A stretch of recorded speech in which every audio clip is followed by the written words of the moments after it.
Muy bien. Cuando pensamos acerca del llamado al liderazgo, tenemos que ver que el Señor obra a través de personas para lograr sus propósitos en este mundo. Como usted sabe, Dios tiene propósitos, Dios tiene planes, Dios tiene propósitos que tiene para con el ser humano, para con la iglesia, para con su pueblo, y Él lo va a hacer, Él lo quiere hacer, Él lo está haciendo a través de personas. Y si nosotros nos ponemos a examinar en las Escrituras, vamos a pensar en muchos nombres seguramente, pero déjame que yo te mencione algunos de ellos, ¿ya? Moisés, por ejemplo, un hombre llamado por Dios para una labor específica. Había una necesidad, la necesidad era que el pueblo de Israel se encontraba esclavo de Egipto y necesitaba ser liberado.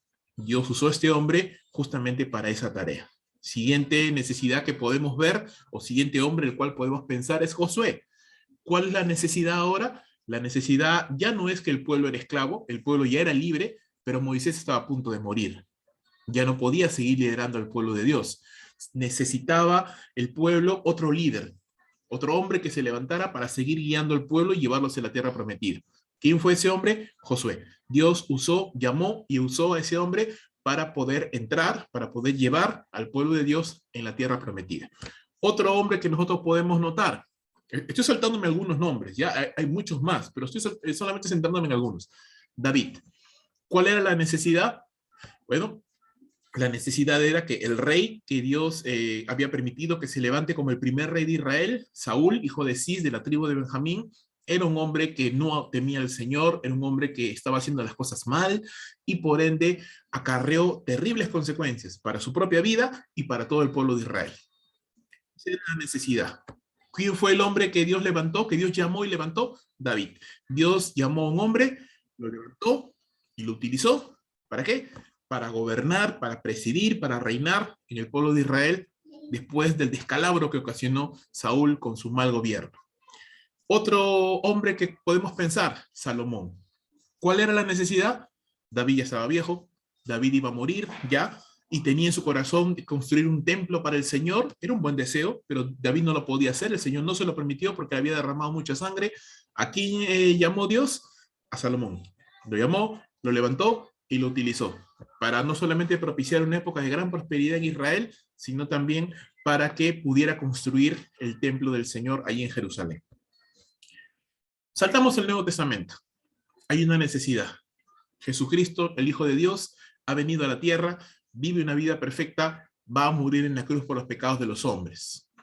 Va a dejar una iglesia. ¿Quién va a presidir esa iglesia? ¿Quién va a estar delante de la iglesia? Porque ustedes saben, el Señor se va a ir, va a los cielos. Aquí llama a Dios a 12 hombres. Y entre esos 12, uno de ellos, Pedro, un pescador, un hombre humilde, pero un hombre con muchos deseos de servir al Señor, un hombre que probablemente tenía muchos defectos, pero también tenía muchas buenas cualidades, y este hombre es llamado por Dios y es utilizado poderosamente para ser uno de los principales columnas de la iglesia en los primeros años de su existencia. Otro hombre que podemos nosotros pensar, Pablo, Saulo de Tarso. ¿Cuál es la necesidad? La necesidad es, la iglesia está creciendo tremendamente. Tanto es así que obviamente los 12 apóstoles ya no se dan abasto. El cristianismo está saliendo de las fronteras de Palestina, de Israel, y está yendo y extendiéndose a otros lugares. Dios llama a un hombre con más conocimiento seguramente, con más roce con el mundo gentil que los apóstoles. Saulo de Tarso lo llama, lo levanta, lo usa. ¿Para qué? Para liderar el movimiento expansionista, para liderar la expansión de la iglesia más allá de Jerusalén. Recuerda que la meta de Cristo era: me seréis testigos en Jerusalén, Judea, Samaria, hasta lo último de la tierra. Con Pablo llegan hasta ese nivel, ¿no? Y van cada vez más allá. Entonces, si tú te das cuenta y te percatas, en cada uno de estos ejemplos siempre podemos notar una necesidad, algo que está sucediendo en el mundo, que Dios quiere solucionar, que Dios quiere bendecir, que Dios quiere atacar ese problema, y lo hace a través de un hombre, una persona a la cual Dios va a llamar, Dios va a poner una carga, Dios va a poner un sentir, Dios va a poner un interés, Dios va a poner una pasión que va a mover a esa persona a tomar las decisiones necesarias que tenga que tomar para satisfacer esa necesidad. Y hay muchas cosas que podemos pensar acá. Cuando hablamos de acerca del liderazgo, cuando hablamos acerca del servicio, tenemos que pensar en primer lugar una necesidad, hermanos. Tiene que haber una necesidad. El líder se levanta cuando hay una necesidad, algo que está mal, algo que no está funcionando bien, algo que se puede mejorar. Hay personas que no están siendo salvadas, el evangelio no está siendo predicado o está siendo predicado mal, o hay lugares donde tú ves que Cristo no está siendo proclamado, o hay niños que no están siendo tratados o no están siendo alcanzados, hay probablemente familias que no están siendo restauradas. Hay una necesidad que esa persona puede ver, y esa necesidad que esa persona puede ver y que probablemente algunos no la ven, se convierte no solamente en una necesidad visible, reconocible, sino se vuelve una carga en el corazón. Es decir, la persona que Dios está llamando, y con esto no me estoy solamente circunscribiendo a pastores o misioneros, me estoy hablando en general del servicio en general y un llamado al servicio en general. Cuando tú puedes notar una necesidad que tal vez otros no ven, eso se convierte en una carga. Si tú estás orando, si tú estás buscando a Dios, estás preguntándole, Señor, ¿cómo puedo yo ser útil en tus manos? ¿Cómo yo puedo tratar de hacer que el reino de los cielos llegue a esta tierra? ¿Cómo puedo yo hacer tu voluntad? Entonces tú vas a notar una necesidad. Vuelvo a repetir, tal vez en los jóvenes, tal vez en los niños, tal vez en las madres, en los padres, en los adultos, en los matrimonios, en el evangelismo, en el discipulado. Tú vas a ver una carencia, tú vas a ver una necesidad, y eso se va a volver en ti una carga, una carga. ¿Qué es una carga? No algo fastidioso, no algo que molesta, no algo que irrita, no. Una carga en el sentido de algo que oprime tu corazón y te hace sentir que necesitas hacer algo. Te preocupa, te molesta, te incomoda esa situación, quisieras cambiarla, quisieras que tu país no sea así, quisieras que los niños conozcan de Cristo, quisieras que las familias sean restauradas, según la carga que cada uno tiene. Y esa carga, más este hombre, esta mujer, dispuestos a hacer algo, aunado con los propósitos de Dios, eso entonces nos lleva justamente a esta receta del liderazgo.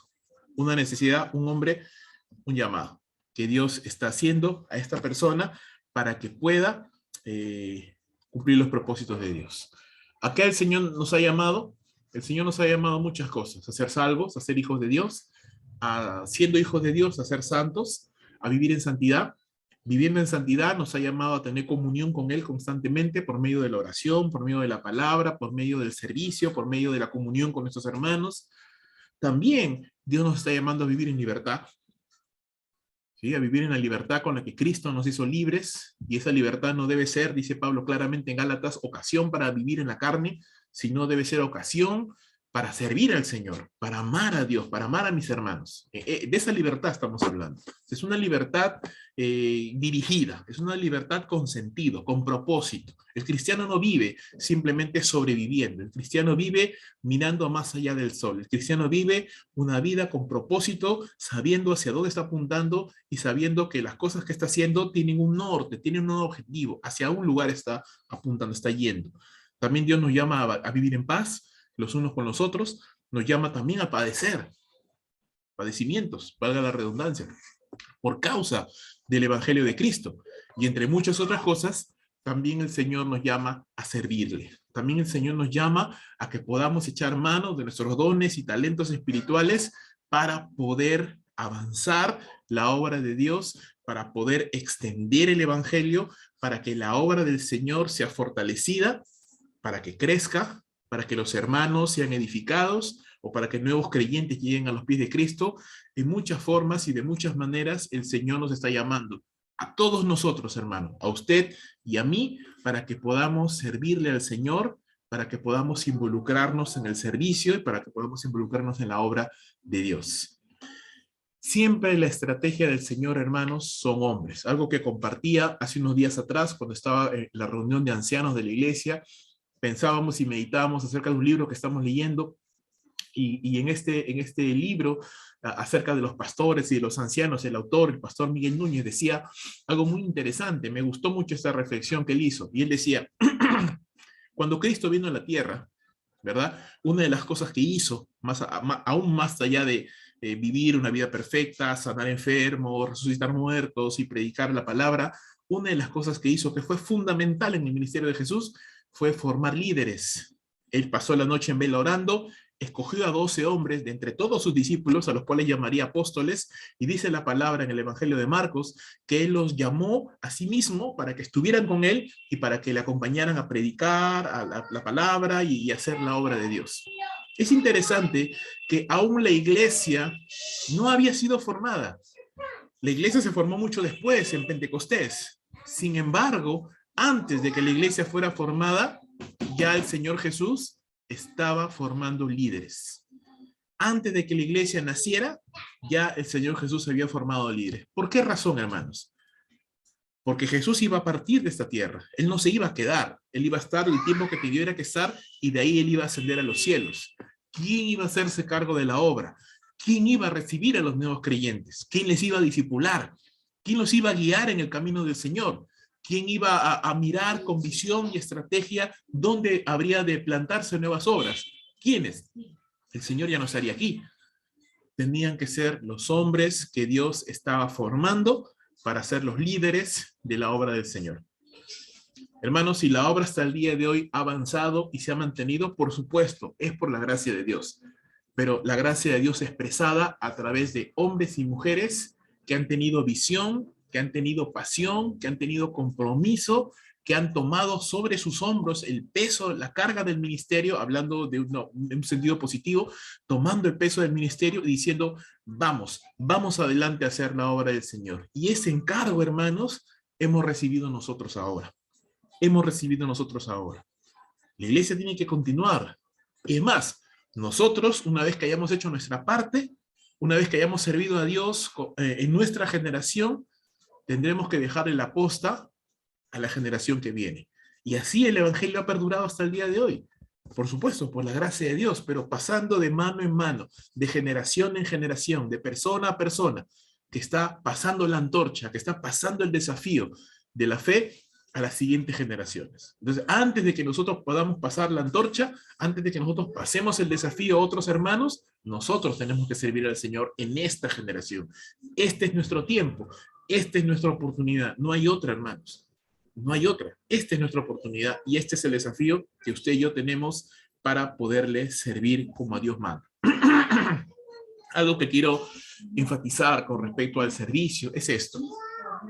El servicio a Dios fluye de un corazón agradecido a Él por perdonarnos y salvarnos. El servicio, mis amados hermanos, no puede ser obligatorio. Claro, siempre decimos, hermano, usted tiene que estar en la obra, usted tiene que congregar, usted tiene que estar en la célula. Lo decimos en un sentido, pues, para que podamos entender todos que es una necesidad, que es una prioridad, pero nadie te va a tocar la puerta y te va a decir, oye, ¿por qué no estás congregando? Ven para acá, arrestado, ¿no? O ven para acá, sirves como dé lugar y te hago una llave inglesa hasta que sirvas, ¿no? Nadie te va a obligar, nadie puede obligar a ninguna persona a servir. El servicio debe de fluir, el servicio debe de emanar, el servicio simplemente es el resultado de el corazón de una persona, de un creyente obviamente, que está agradecido con Dios. Si yo estoy agradecido con Dios, le voy a servir. Si yo estoy agradecido con el Señor, voy a darle la prioridad. Voy a considerar que es algo prioritario, voy a considerar que es algo importante y necesario en mi vida. El creyente que no ha madurado espiritualmente, que todavía no ha entendido cuánto se le ha perdonado, pues normalmente es un creyente que no va a estar sirviendo. Recuerdo este pasaje de las Escrituras, cuando esta mujer, una mujer de dudoso pasado, de dudosa reputación, se acerca al Señor, ¿no? El Señor está ahí conversando con los maestros, con los fariseos, con los escribas, y ella entra al cuarto llorando, completamente avergonzada, pero aún así corre hacia los pies del Señor y empieza a llorar y a derramar un perfume de alabastro de mucho precio sobre los pies del Señor, y dice la Escritura que lo enjuagaba con sus lágrimas y lo secaba con su cabello de sus pies, y el cabello de su cabeza, perdón, y una de las cosas que la gente decía, ¿no? Cuando veía todo este tema, decía, oh, ha desperdiciado un perfume, ¿no? Tan caro que podía haberse dado a los pobres. Y bueno, era un razonamiento hasta cierto punto lógico. Se podía haber vendido eso y habérselo dado a los pobres, pero algo que el Señor dijo es déjenla, ¿verdad? Déjenla, porque buena obra me ha hecho, me ha preparado para el entierro. Y una de las cosas que el Señor dice es que al que mucho se le perdona, mucho amor muestra. Y al que poco se le perdona, poco amor muestra. Esto no quiere decir que el Señor, o digámoslo así, hay niveles de pecado, de responsabilidad y que algunos son menos culpables que otros. No, todos somos culpables delante del Señor, pero no todos tenemos la conciencia, no todos somos conscientes de cuánto se nos ha perdonado. No todos somos conscientes de cuánto el Señor ha hecho, hace y hará por cada uno de nosotros. Y eso es, hermanos, lo que nosotros tenemos que tener en cuenta. ¿Cuánto es lo que Cristo ha hecho por nosotros? ¿Cuánta es la bendición que el Señor nuestro Dios nos ha dado? Entonces, eso a tener en cuenta siempre para cuando pensamos en el Señor Jesús, en el servicio del Señor Jesús. Mira este pasaje de las Escrituras. Mateo capítulo 8, verso 14. Hablando de la suegra de Pedro, ¿verdad? Casi nunca se habla de la suegra de Pedro, ¿no? Casi nunca se le menciona. Pero ahí estaba la suegra de Pedro y estaba enferma de una fiebre muy alta. Y el Señor Jesús la sanó. Dice, la tocó y la sanó. Y algo muy interesante es que apenas la suegra de Pedro se sanó, dice, se levantó y ¿qué? Le servía. Qué bonito. ¿No? Ni siquiera sabemos cuál es el nombre de esta mujer, ni siquiera sabemos cuál es el nombre de la suegra de Pedro, pero lo que sí sabemos es que esta mujer apenas estuvo mejor, apenas estuvo recuperada de su salud física y en agradecimiento al Señor, en agradecimiento a lo que Cristo había hecho por ella, dice, inmediatamente se levantó y le servía. Otra cosa que quiero que usted note también es lo siguiente.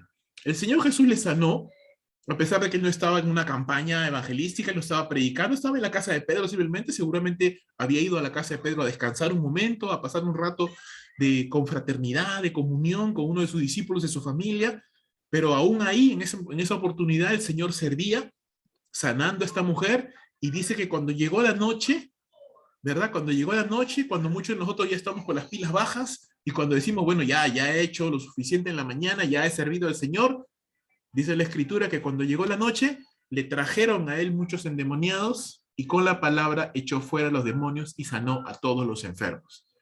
Hermanos, acá hay dos cosas que yo veo. En primer lugar, la suegra de Pedro. Inmediatamente, por gratitud a lo que Cristo había hecho por ella, le servía. Y lo segundo que veo, nuestro Señor Jesucristo nunca decía, este no es un momento en el cual yo puedo servir, sino que aprovechaba toda oportunidad para poder servirle al Señor, para poder servirle al Señor. Y hermanos, cuando estamos hablando, cuando estamos pensando en el servicio al Señor, tenemos que ser personas dispuestas, personas apasionadas, personas que seamos radicales en nuestra decisión de servirle al Señor. Definitivamente, pues hermanos, no va a pasar como en el caso del Señor Jesús y sus discípulos, que a veces no tienen ni tiempo para comer porque todos los días tenían una agenda muy apretada del ministerio y todo el tiempo estaban ocupados. No, en nuestro caso no es así seguramente, tal vez en algunos sí, no lo sé, pero seguramente en la mayoría de nosotros no es así. Y tenemos tiempos para descansar, tenemos tiempo para la familia, tenemos tiempo para muchas cosas, pero también tenemos que considerar un tiempo para servir. Y cuando servimos no podemos servir con límites, no podemos decir, bueno, yo solamente hago esto nada más y nada más. Tenemos que tener un corazón dispuesto. Por supuesto, hay un límite, hay situaciones y momentos en los cuales no se puede hacer, pero se ve mucho del corazón de una persona, de un creyente, cuando constantemente está diciendo, bueno, no, yo no puedo hacer esto, no, yo no puedo hacer lo otro, no puedo hacer así, no puedo hacer así, no tengo tiempo, nunca tiene tiempo, nunca puedo hacer las cosas. Y no, pues hermanos, hay momentos en los cuales seguramente sí, por una emergencia o algo no podemos hacerlo, pero que todo el tiempo nunca tengamos tiempo para servir, ya eso suena un poco extraño. El creyente, nuestro mismo Señor Jesús nos da el ejemplo, siempre estaba dispuesto a servir. Él les podía haber dicho, bueno, ¿saben qué? Es de noche, estoy cansado, todo el día estoy ocupado, venga mañana. Pero no, él lo hizo en ese momento. En ese momento hizo lo que él podía hacer, lo que estaba en sus manos para hacer, sirviendo a su Padre Celestial. Y eso es bueno, y eso es algo que nosotros tenemos que seguir y pensar en esto. Queremos servir a Dios, hermanos, sirviendo a los demás. Esa es la manera de servir a Dios. No servimos a Dios de una manera mística, no servimos a Dios encerrados en nuestra casa, no servimos a Dios encerrados en nuestro cuarto sin tener ningún tipo de interacción con los hermanos, no. Por supuesto, cuando oramos, cuando alabamos al Señor y tenemos comunión con Él, es una forma de servir a Dios, sí, pero no es la única. Servimos a Dios sirviendo a los demás en el nombre del Señor. Servimos a Dios cuando servimos a nuestros hermanos, cuando ofrecemos una clase a los niños, cuando limpiamos el templo, cuando nos aseguramos de que todas las cosas estén funcionando bien para el servicio al Señor, cuando llegamos temprano a nuestra célula y la decoramos, servimos al Señor cuando nos quedamos un poquito más para aconsejar a esa persona que la vemos triste o acongojada, servimos al Señor cuando vemos pasar a una persona por el frente del local y le alcanzamos un folleto y le decimos, le invitamos para que pase y le acompañamos. Servimos al Señor cuando ofrendamos, cuando diezmamos, servimos al Señor cuando cuidamos a los niños en la iglesia, servimos al Señor cuando tenemos comunión con nuestros hermanos y saludamos al hermano que tal vez no hemos visto en varias semanas y le hablamos y le animamos y le exhortamos en amor. Servimos al Señor, hermanos, de muchas maneras, de muchas formas. No solo se sirve al Señor desde el púlpito, no solo se sirve al Señor en los aspectos más visibles del culto, ¿verdad? En la alabanza, en la presentación, o en la oración, o en la predicación, no, se sirve al Señor de muchas maneras, y se sirve al Señor cuando estamos procurando el bienestar del pueblo de Dios, o que otras personas conozcan a Cristo. Y para esto, ¿qué se necesita? Un corazón humilde y amoroso. A veces decimos, no, yo no tengo tiempo, mi agenda es muy importante. Claro, no lo decimos así, ¿verdad? Pero lo pensamos, ¿no? Mi agenda es muy importante, yo tengo cosas que hacer muy importantes y no la voy a dejar de hacer por ti. No la voy a dejar de hacer porque un hermano necesite que le hablen o que le digan o que le visiten o lo que sea, ¿no? Se necesita entonces un corazón humilde, un corazón amoroso, un corazón preocupado, un corazón que esté atento a la necesidad. Recuerda lo que dije al inicio de esta clase. Todo empieza con una necesidad. La pregunta es, ¿estás viendo necesidad? ¿Tus ojos son sensibles para ver alguna necesidad dentro del pueblo de Dios? ¿O simplemente yo voy a la iglesia como el caballito, ¿no? Que tiene dos tablillas acá y no veo ni izquierda ni derecha, simplemente veo hacia adelante, solo veo mi nariz, nada más. Hay creyentes, hermanos, que viven así, viven solamente en función de su propia necesidad. Dicen, bueno, mi necesidad es que tengo que venir al servicio y tengo que irme rápido porque tengo que hacer un montón de cosas. Seguramente que sí, todos, hermano. Aquí nadie es un ocioso, aquí nadie es un vago, aquí todos trabajamos, todos tenemos familia, todos tenemos cosas que hacer, todos seguramente esperamos en los fines de semana para lavar, limpiar y hacer muchas cosas, todos. Aquí no hay nadie que se esté rascando la barriga. Pero el foco, el punto es, estamos percibiendo alguna necesidad, mis ojos están abiertos, mis oídos son sensibles para que cuando llego al servicio digo, oye, ¿verdad? Nunca me había dado cuenta, ¿no? Aquí no hay alguien que pueda ayudar con esto, aquí nadie está barriendo al final, aquí nadie está ordenando las sillas, o aquí faltan manos con los niños, o faltan manos al arreglar las cosas del sonido, o faltan manos en la puerta. ¿Ve? Es una necesidad. Son necesidades. En las células también hay necesidades, en los clubes bíblicos también. Hay necesidades todo el tiempo. La obra siempre va a carecer de tiempo, de dinero y de recursos, de personas. Entonces, hay que ir cambiando la óptica y decir, ok, ¿qué puedo hacer? ¿Cómo puedo ayudar? ¿Cómo puedo contribuir? ¿Cómo puedo contribuir? No nos hace menos barrer, trapear, servir un vaso de agua, servir a nuestros hermanos. No nos hace menos, todo lo contrario. Nos hace más. Habla más de nosotros. Un verdadero creyente, hermanos, y lo que nosotros anhelamos de todos los servidores en la iglesia, en la Misión Bíblica Bautista Dulos, es que seamos personas que no tenemos temor de arremangarnos la camisa y hacer lo que se tenga que hacer para que la obra de Dios avance. Y yo no puedo decir, bueno, porque yo soy pastor, porque yo soy anciano, no, yo no puedo barrer, yo no puedo trapear, yo no puedo ir a hacer tal cosa. No, hermanos, tenemos que estar dispuestos a servir al Señor, y con humildad y con amor. La palabra del Señor nos dice que no hagamos nada por egoísmo o por vanagloria, sino que con una actitud humilde, cada uno de nosotros considere al otro como más importante que uno mismo, no buscando sus propios intereses, sino el bienestar el bienestar de los demás.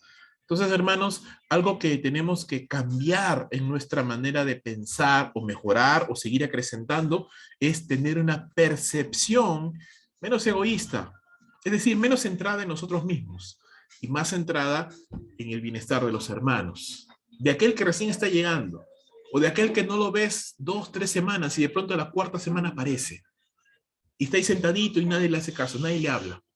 O de aquel que sabes que no se está discipulando y no hay nadie que lo quiera discipular. O de aquel que están todos sirviendo y él está ahí solito y no se anima, nadie le dice nada. Tú lo puedes jalar, le puedes decir, ven, ayúdame. No todas las personas tienen ese ímpetu de hacer las cosas. Muchas personas necesitan que se les empuje. Muchas personas necesitan que se les dé esa cabida. No todos lo hacen a la primera. Entonces, hermanos, hay necesidad en el pueblo de Dios. Siempre la va a haber. Y lamentablemente la obra de Dios no se hace con 1, 2 o 3 personas. La obra del Señor se hace cuando todos nosotros dejamos de mirar un poco nuestros propios intereses. Comenzamos a mirar también la necesidad de los demás. Vuelvo a repetir, todos tenemos muchas cosas que hacer, pero siempre podemos dar un espacio para poder interesarnos un poquito más en las demás personas. Piensen esto, todos podemos y debemos servir a Dios. Hemos sido llamados a un servicio espiritual obligatorio. No en el sentido de que a una persona te va a obligar, no. En el sentido de que es algo natural, es algo lógico, es algo esperable que un creyente esté sirviendo a su Señor. Esté sirviendo a su Señor. El creyente tiene que servir al Señor. El creyente tiene que estar ocupado en la obra del Señor. Primera de Pedro, capítulo 4, verso 10, nos dice, según cada uno de los creyentes, ¿no? Cada uno de nosotros, según hemos recibido un don, usémoslo. Démosle uso. Dice, sirviéndonos los unos a los otros como buenos administradores de la multiforme gracia de Dios. Entonces, hermanos, no hay creyente que pueda decir, no, a mí no se me da la oportunidad. No, yo no puedo. No, yo no soy capaz. Todos podemos hacerlo, hermanos. Una de las razones por las cuales estamos convencidos de que las células es la voluntad de Dios y es lo que el Señor quiere que nosotros hagamos en el ministerio, es porque las células dan la oportunidad de que los hermanos salgan del asiento en el cual están sentados los domingos y empiecen a activar. Todos los hermanos, participando de la misma célula del programa, de los devocionales, de las alabanzas, del compartir, de testificar, de invitar personas a la célula, de estar orando, doblando rodillas para que personas lleguen a la célula, trabajando con los niños en los clubes bíblicos que se están formando en cada célula. Entonces, estamos tratando de cambiar el chip, estamos tratando de cambiar el pensamiento. Y una de las cosas que yo compartía con los ancianos, los hermanos ancianos el día martes, era lo siguiente. Nosotros en este momento, viendo las estadísticas y los números que tenemos hasta el momento, tenemos aproximadamente entre un 60 a 65% de hermanos que están involucrados en las células y que se gozan de las células y que participan y que les gusta y que se deleitan en este ministerio, en esta forma de trabajar. Pero todavía tenemos un 35%, un 40% de hermanos que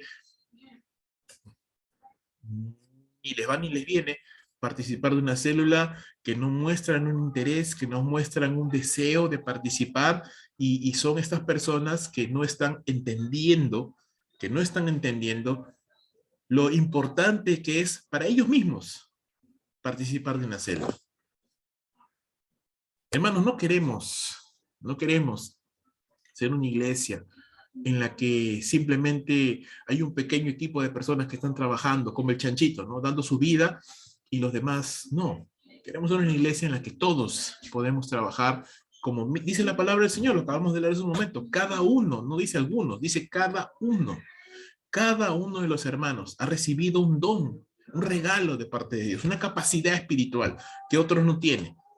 Yo no tengo los dones que mis hermanos tienen, yo no tengo los dones que tú tienes, tú no tienes los dones que yo tengo. Cada uno tiene dones diferentes que cuando los ponemos al servicio del Señor y los vamos desarrollando, van creciendo, se van fortaleciendo y pueden ser de bendición para el cuerpo de Cristo. Como ya podemos ver en muchos hermanos que así sirven al Señor. Entonces, de esa manera, habiendo recibido estos regalos de la gracia de Dios, dice el apóstol Pedro, usémoslos. Usémoslos. Los dones espirituales no están dados por el Señor simplemente para que estén allí colgados, simplemente para que pensemos que, bueno, qué lindo es lo que yo pudiera hacer. No, es para que lo hagamos. Es para que lo hagamos. Entonces, permítanme que se me ha movido un poquito el... Acá está. Es para usarlo. Es para que lo pongamos en la práctica y para que lo utilicemos para el beneficio de los hermanos. El que habla, dice, hable conforme a la palabra de Dios. El que sirve, que lo haga con la fortaleza que Dios da, para que en todo Dios sea glorificado por medio de Jesucristo, a quien pertenecen la gloria y el dominio por los siglos de los siglos. No todos van a predicar, no todos van a evangelizar, bueno, deberían todos, pero no todos van a tener el don de evangelista, no todos van a cantar, algunos tienen muy bonita voz, otros tenemos voz de gallo ahogado, no todos saben trabajar con niños, no todos saben trabajar con jóvenes, no todos tienen talentos en las manualidades, no todos tienen el don de enseñanza, pero tenemos otros dones. Y cada uno, cuando sumamos y cuando la iglesia se beneficia de la inyección de estos dones, la iglesia crece, hermanos. La iglesia no crece cuando solamente hay un superpastor, un superconferencista, ¿no? Que predica lindísimo y todo gira en torno a él. No, la iglesia crece cuando todo el cuerpo de Cristo, cuando todos estamos tomando parte dentro de lo que el Señor nos ha mandado a hacer, dentro de lo que el Señor nos ha mandado a hacer. Y a eso tenemos que ir. Un pasaje muy importante cuando pensamos en liderazgo, cuando pensamos en servicio, es Mateo capítulo 20, verso 25. El Señor Jesucristo se encuentra, ¿no? con los hijos de Zebedeo, que junto con su madre van y le preguntan, ¿no? Le dicen, Señor, por favor, que cuando tú reines, ¿no? Que estos dos hijos míos a mi diestra estén a tu diestra y a tu siniestra, ¿no? A tu izquierda y a tu derecha.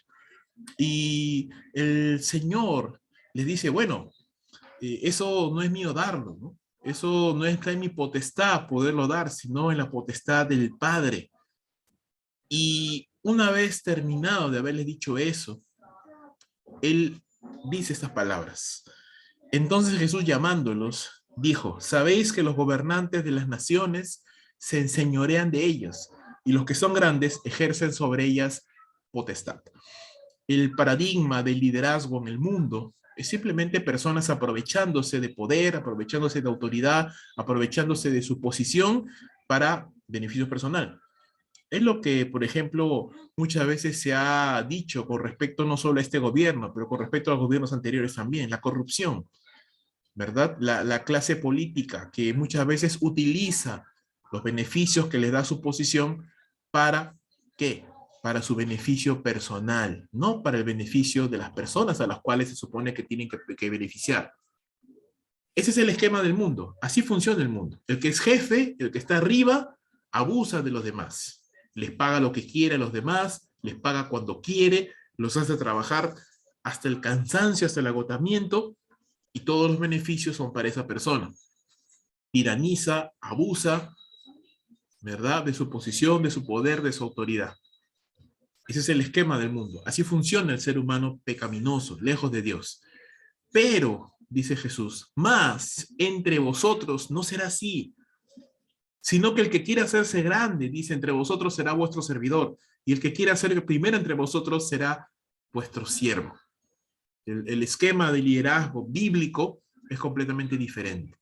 Es un esquema de liderazgo basado en el servicio, basado en la búsqueda del bienestar de los demás, basado en la identificación con el trabajo, con el compromiso, en el cual el que está más arriba no lo está para abusar de los demás, sino para servir a los demás. Entonces, hermanos, en el esquema de liderazgo de la palabra de Dios que nos enseña el Señor Jesús, estamos pensando de siervos, de personas que sirven, de personas que se entregan, personas que están mirando más allá de sus propias necesidades y están priorizando las necesidades del cuerpo de Cristo, las necesidades del pueblo de Dios, que utilizan posición, autoridad, no para su propio beneficio personal, sino para el beneficio de la obra del Señor, para que la obra avance, para que los hermanos crezcan, para que el evangelio sea predicado. Para eso se utiliza el poder, para eso se utiliza la autoridad, para eso se utiliza lo que Dios nos da. Entonces, eh, con eso, ¿qué queremos pensar o qué queremos decir? Lo que queremos decir, hermanos, es que mientras estamos más alto, ¿verdad? En el organigrama de servicio de la iglesia, más tenemos que servir. Alguna vez yo les decía, ¿verdad? Y lo aprendí de mi pastor, y por eso se los comparto, porque lo aprendí de él, y trato de practicarlo, trato de hacerlo. Y mi pastor me decía, los hermanos pueden faltar, el pastor no. Los hermanos se pueden enfermar, el pastor no. Los hermanos pueden tener problemas, circunstancias, contratiempos, el pastor no. Porque tiene que estar primero, tiene que estar adelante, tiene que estar dando el ejemplo. Y así yo les comparto a mis hermanos ancianos. Todos tenemos que dar el ejemplo. Nosotros tenemos que estar primero que todos. Nosotros tenemos que estar siendo ejemplos, nosotros y nuestras esposas, de servicio, de amabilidad, de paciencia, de humildad, de no decirle no al servicio, sino que, bueno, si hay algo que hacer, se hace y se tiene que hacer. Pero no solo los pastores, no solo los ancianos, todos los hermanos. Tenemos que desarrollar esa mentalidad de servicio, esa mentalidad de dar ejemplo, esa mentalidad de servir a través o liderar a través del servicio. Cuando lideramos a través del servicio, eso nos causa muchos beneficios. Uno, al propiciar el bienestar de los hermanos, nos ganamos el cariño de los hermanos, nos ganamos el aprecio de los hermanos. De ahí que si a un líder no lo respetan, no lo siguen, es porque probablemente ese líder no se está preocupando de los hermanos, no está buscando su bienestar, no les está sirviendo. Obviamente, si yo no estoy sirviendo a nadie, nadie me va a seguir. El liderazgo en el mundo, la gente sigue a las personas en el mundo, ¿por qué? Porque bueno, al seguir a tal persona, de repente voy a obtener un beneficio yo también, ¿no? Si llueve también me va a caer, o esa persona me va a abrir las puertas para algo, o voy a utilizar a esa persona para llegar a otra posición de poder. Pero en Cristo no es así. Aquí nadie paga a nadie, aquí nadie, el estar cerca de un líder no te va a ganar ningún tipo de privilegio. Así que si las personas siguen a un líder es porque ese líder está sirviendo, es porque ese líder está amando a los hermanos, está orando por ellos, está preocupando por ellos. Y si no te siguen, y si no te buscan, y si nada, es porque, bueno, no estoy sirviendo. No estoy involucrando mi vida en el servicio. El liderazgo por servicio también nos beneficia, hermanos, ¿en qué sentido? Nos desarrolla un sentido de humildad. A veces, aún desde casa, no hemos estado acostumbrados a trabajar, a servir, ¿no? Y si es algo que, por ejemplo, con mi esposa tratamos de inculcar en nuestras hijas, yo no quiero que ellas crezcan pensando que se lo merecen todo, no, ellas tienen que servir, ellas tienen que acá en la casa hacer cosas, porque no quiero que ellas crezcan con una mentalidad de que se merecen todo. No, uno tiene que tener una disposición de servir, ¿no? Si yo llego a un lugar, si yo llego a una casa, si yo llego a la iglesia y veo que las cosas se necesitan arreglar, que no hay nadie que las haga, pues inmediatamente me muevo a hacerlo. No puedo estar simplemente parado mirando cómo las cosas faltan, no se hacen y bueno, no es mi problema, no me meto. No, no. Pero cuando uno está acostumbrado al servicio, está acostumbrado a meter la mano, está acostumbrado a poner la mano en el arado y desarrolla un corazón de humildad. ¿Sí? Desarrolla un corazón de humildad. Los hermanos servidores del Señor no venimos a la iglesia a que nos sirvan. Venimos a la iglesia a servir. Venimos a la iglesia a servir. Y eso es una característica que nosotros queremos resaltar en todos los servidores de la iglesia. Desde el pastor titular hasta el hermano nuevo que acaba de llegar. Queremos ser personas que sirven. Queremos ser personas que avanzan, que ponen sus manos en el arado para que la obra de Dios avance. Y por último, el ejemplo que Dios nos da es el mismo. El Señor dice, como el Hijo del Hombre no vino para ser servido, sino vino para servir y para dar su vida en rescate por muchos. Entonces, el modelo perfecto es el Señor Jesús, quien vino a la tierra a servir. Y esa debe ser nuestra convicción, ese debe ser nuestro modelo y ese debe ser el paradigma que nosotros debemos de tener en nuestra mente. Yo sirvo no solo por gratitud, no solo porque es de bienestar para mi propia vida, me ayuda a ser humilde, no solamente porque al servir beneficio a mis hermanos, sino sirvo también porque al hacerlo estoy imitando al Señor Jesús, porque Él lo hizo también. Y Él dijo en el Evangelio de Juan, ejemplo os he dado para que así como yo he hecho, vosotros también hagáis. Entonces, Él nos ha dado el ejemplo, clarísimo. El ejemplo de servicio al Señor. El ejemplo de servicio al Señor. El liderazgo, entonces, hermanos, no se basa en una posición, no depende de un lugar en un organigrama, sino en un llamado. Yo no necesito, algo que alguna vez yo le compartí a un hermano, me acuerdo en la iglesia anterior en la que estábamos, en la iglesia de las Flores, antes de salir a plantar esta nueva obra, y el hermano me preguntaba, ¿verdad? Preocupado acerca de su ministerio, porque él pensaba viajar y cosas así. Y una de las cosas que yo le dije a este varón es, mira hermano, si Dios te está llamando y Dios te ha llamado, a donde tú vayas el llamado te va a seguir.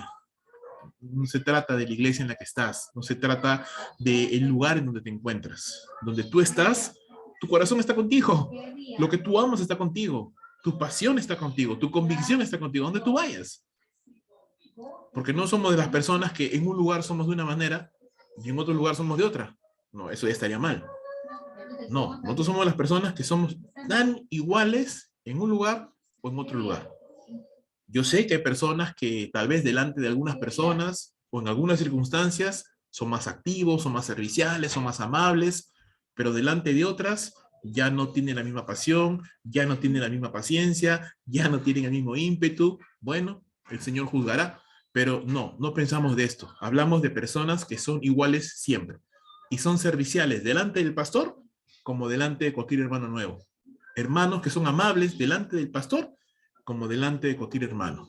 Hermanos que son comprometidos, responsables con los que se les ha encargado, así alguien los vea o así nadie los vea. Porque no se trata, hermanos, del servicio al hombre. El libro de Colosenses, Pablo, el apóstol Pablo nos dice que tenemos que servir no para agradar al ojo del hombre, sino para agradar al Señor. Porque de él vamos a recibir la recompensa. Porque a Cristo el Señor servís, dice el apóstol Pablo. Entonces, hermanos, otro punto importante cuando pensamos acerca del servicio es que no es una posición, es un llamado. Alguna persona dirá, bueno, si yo no tengo el cargo, no voy a servir. Ya cuando me den el cargo, recién serviré. No. Es más, tú me estás diciendo con eso de que nunca vas a llevar un cargo, porque si estás esperando un cargo para recién servir, entonces tú no estás listo para servir. La persona que sirve lo hace con cargo o sin cargo. Lo vean o no lo vean. Le den las gracias o no le den las gracias. Tenga que dar de su propio dinero, de su propio tiempo, de sus propias fuerzas, o le den todo para que haga su trabajo. El que quiere servir, va a servir, independientemente de cualquier circunstancia, hermano. No depende de una posición, es un llamado del Señor. El Señor te está llamando. Él ha puesto una carga en tu corazón. Tú has visto una necesidad, hay una carga en tu corazón y tú haces algo por eso. Es una convicción, es una pasión, es algo que mueve tu corazón, que te lleva a querer hacer algo. No es una posición, no es un título. Hay que tener precaución para escoger los líderes. Claro, sobre la base de lo que hemos mencionado hace un momento. ¿Sí? Tiene que ser una persona que entiende el servicio, que entiende que la posición que se le va a dar no es para su beneficio personal, es simplemente para que pueda servir más de lo que ya está sirviendo. No es para dejar de hacer las cosas, es para que haga más, para que sirva más y para que se comprometa aún más. Más importante que la preparación intelectual es el carácter del líder, que vamos a terminar de hablar en el último segmento de esta clase. El carácter del líder. Y el carácter se va formando a través del tiempo. El carácter justamente de la persona es la que le lleva, uno, o a abusar de la autoridad que ha recibido, o utilizarla para la gloria de Dios. El estándar de Dios para el liderazgo es alto. Los requisitos que Dios coloca y pone en su palabra para que nosotros podamos servirle son altos. Y por alguna razón tiene que ser. Porque el servicio, hermanos, no solamente se trata de hacer cosas. Cuando servimos, estamos ejemplificando el evangelio. Cuando servimos, estamos ejemplificando el evangelio. ¿Por qué? Porque el evangelio, ¿qué es? Es el regalo de Dios, de la gracia de Dios a una humanidad pecadora que no lo merece. ¿Qué es el servicio? No siempre, pero muchas veces es hacerle bien a personas que ni te lo van a agradecer, que ni siquiera se van a dar cuenta de lo que estás haciendo y que probablemente hasta van a desaprovechar lo que tú les estás dando. Como aquel que evangeliza a una persona para que te rechace. Como aquel que está discipulando, visitando, llamando a una persona para que al final tire todo por la borda, todo tu esfuerzo. Tú lo tienes que recibir igual, porque es el evangelio. Así es el evangelio. El Señor dio su vida por una humanidad que le rechaza. Y muchas veces nosotros vamos a sembrar en la vida de personas que nos rechazan o que no ponen en práctica lo que les enseñamos o que no toman en serio el compromiso. Así es, pero también van a haber personas que sí lo van a hacer. Entonces, hermanos, el liderazgo ejemplifica el evangelio. El liderazgo le busca darle la gloria a Dios, el servicio busca darle la gloria a Dios, busca el bienestar de la iglesia, el bienestar de los hermanos, que los hermanos avancen, que los hermanos crezcan, que los hermanos se fortalezcan, que yo tenga parte en el beneficio de mis hermanos, que estén bien. Esa debe ser mi preocupación, esa debe ser mi carga. Debemos de seguir el modelo bíblico de liderazgo a través del servicio, ya lo he mencionado, a través del servicio. Las fallas en la iglesia, o en las iglesias, llamémoslo así, son muchas veces, a menudo, fallas de liderazgo. Todo, el doctor John Maxwell decía, todo se cae o todo se levanta por el liderazgo. Es el liderazgo de una nación el que hace que una nación se vaya a la ruina económicamente o empiece a crecer. Mucho se habla de eso ahora, ¿verdad? De todo un descalabro, de toda una incertidumbre económica por falta de decisiones en la cúpula más alta del poder del país. Y es un ejemplo perfecto. Una sola decisión de la cúpula más alta del poder del país puede hacer que el Perú avance o que se detenga. Puede hacer que el Perú corra o que empiece a retroceder. De la misma manera, en las iglesias es igual. El liderazgo, no solamente del pastor, de los ancianos, de los líderes de cada ministerio, podemos hacer que la iglesia avance o podemos detenerla. Por nuestro temor podemos hacer que la iglesia no avance. Por nuestros prejuicios, por nuestros complejos, por nuestro temor, por muchas otras cosas más, por nuestro egoísmo. Podemos hacer que la iglesia se detenga, se estanque, no avance. O por el contrario, nuestra fe, nuestro valor, nuestra confianza, nuestro compromiso con el Señor puede hacer que la iglesia avance.